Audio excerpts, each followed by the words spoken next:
Estamos novamente juntos nesta manhã do dia 5 de julho para meditarmos um pouquinho na Palavra de Deus, para começarmos este dia buscando o nosso Salvador. Estamos já no segundo semestre do ano e é importante que nós tenhamos esta perseverança e, acima de tudo, que tenhamos sempre em mente que o nosso dia, por muito corrido que seja, irá ter uma direção especial se antes de iniciarmos as atividades do nosso dia, buscarmos sempre ao nosso Deus. É isso que estamos a fazer. Para título da meditação desta manhã, temos o plano. Que plano é este que Deus preparou com tanto detalhe, tanto carinho e tanto amor para cada um de nós? Como é tão importante termos a direção do nosso Deus para o estudo da Sua Palavra, convido-vos a orarmos em conjunto. Querido Pai que estás nos céus, muito obrigada, Senhor, pelo plano maravilhoso que Tu traçaste da nossa salvação. Sabemos que somos pecadores, indignos, fazemos coisas erradas constantemente e por isso apenas poderemos ser muito gratos, porque também desde o início, desde a criação, que Tu já designaste um plano para nos resgatar do pecado, da dor e do sofrimento deste mundo. Muito obrigado por isso e ajuda-nos a estarmos receptivos ao mesmo e a termos a necessidade no nosso coração de nos arrependermos e aceitarmos verdadeiramente esta oferta que nos queres fazer. Obrigado, Senhor, em nome de Jesus. Amém. Nós temos vindo a falar do pecado, da necessidade do arrependimento e este plano é o plano da salvação que Ele preparou para nós. Sendo assim, vamos procurar na Bíblia a resposta a algumas perguntas que são tão importantes para a nossa compreensão deste maravilhoso amor. Primeira, será que o ser humano por si só, será que ele pode resolver o problema do pecado? O que nos diz a Bíblia sobre isto? Vamos abrir as nossas Bíblias e ler o que se encontra em Jeremias no capítulo 2 e no verso 22. E Jeremias 2, 22 diz-nos assim: Pelo que, ainda que te laves com salitre e amontoes sabão, a tua iniquidade estará gravada diante de mim, diz o Senhor Jeová. Por outras palavras, ainda que tu passasses os dias inteiros a escovar-te, a lavar-te, usasses lexívia na linguagem de hoje, fizesses todas as promessas e as cumprisses ao mais ínfimo detalhe, não há nada que tu possas fazer para resolver o problema do pecado. Apenas Deus, e Deus é que te pode dar a salvação, é que te pode limpar desse teu pecado mediante o teu arrependimento. Então, sendo assim, quem pode mudar a natureza humana? Posso eu mudar-me a mim própria? Podes tu mudar-te a ti próprio? Quem pode mudar a natureza humana? O que nos diz a Bíblia em Romanos 8, 11. Então, Romanos 8, 11 diz-nos o seguinte: E se o Espírito daquele que dos mortos ressuscitou a Jesus habita em vós, aquele que dos mortos ressuscitou a Cristo também vivificará os vossos corpos mortais, pelo seu Espírito que em vós habita. Que bom! Sabemos que de facto houve este sacrifício, este preço tão alto pago por Jesus, mas que nos deu acesso a esta salvação. Ninguém pode mudar a natureza humana a não ser o próprio Criador da mesma, através, neste caso, do sacrifício do seu Filho Jesus.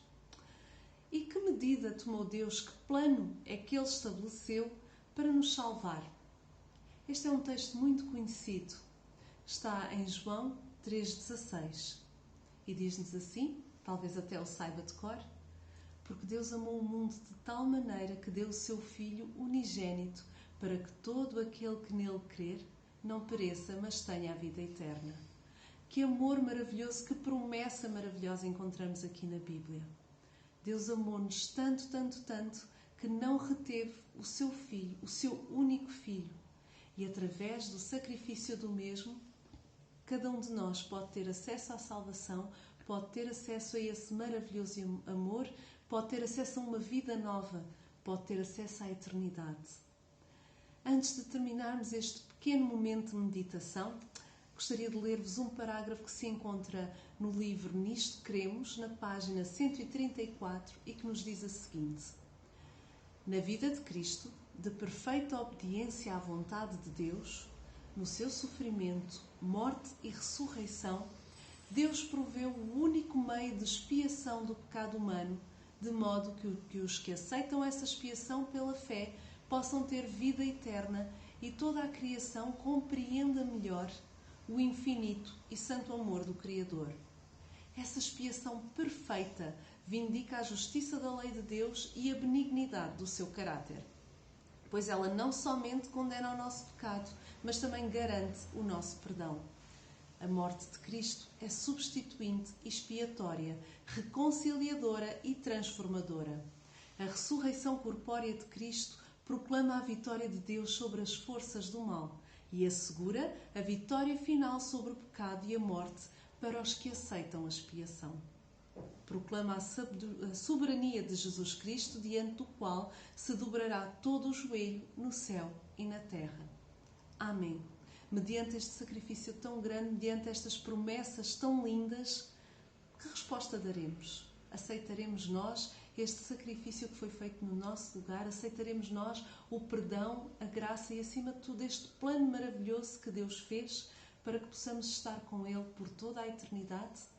Confessaremos hoje o nosso pecado? Deixaremos hoje o nosso pecado? Arrepender-nos-emos de tudo o que temos feito de errado, de modo a aceitarmos esta oferta tão grande de amor? A escolha é tua, a escolha é minha. Possamos hoje tomar a melhor decisão.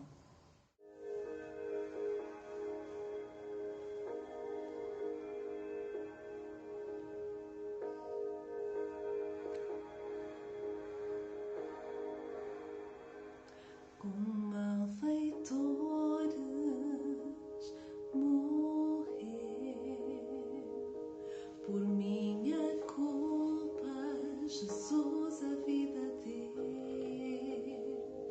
foi quebrantado, grande dor sofreu, o meu pecado Ele recebeu. Sem ver bondade, chorou. Foi meu pecado que Ele carregou. Foi esmagado por querer amar. E tudo isso foi em meu lugar.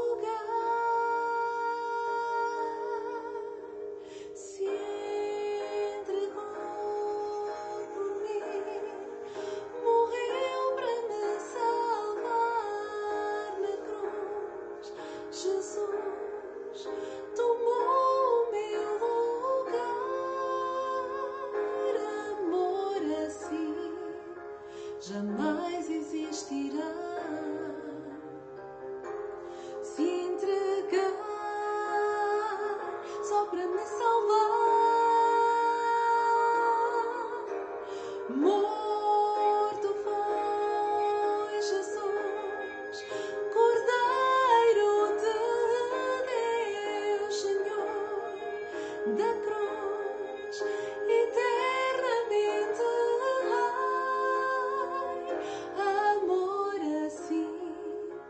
Jamais existirá. Tomou para sempre o meu lugar.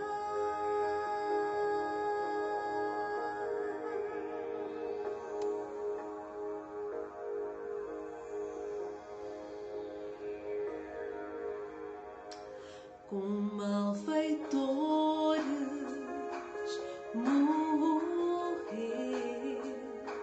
por minha culpa, Jesus a vida deu.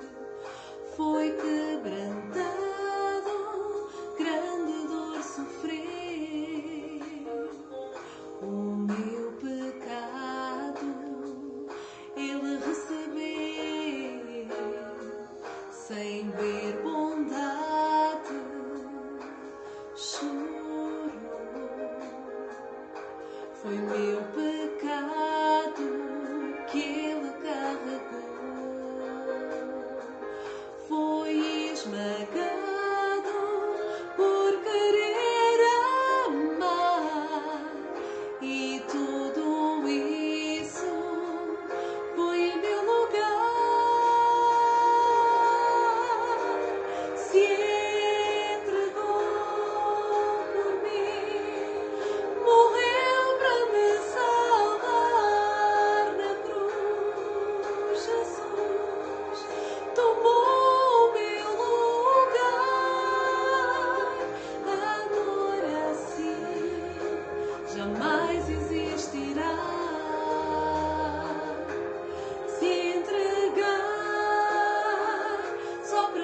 jamais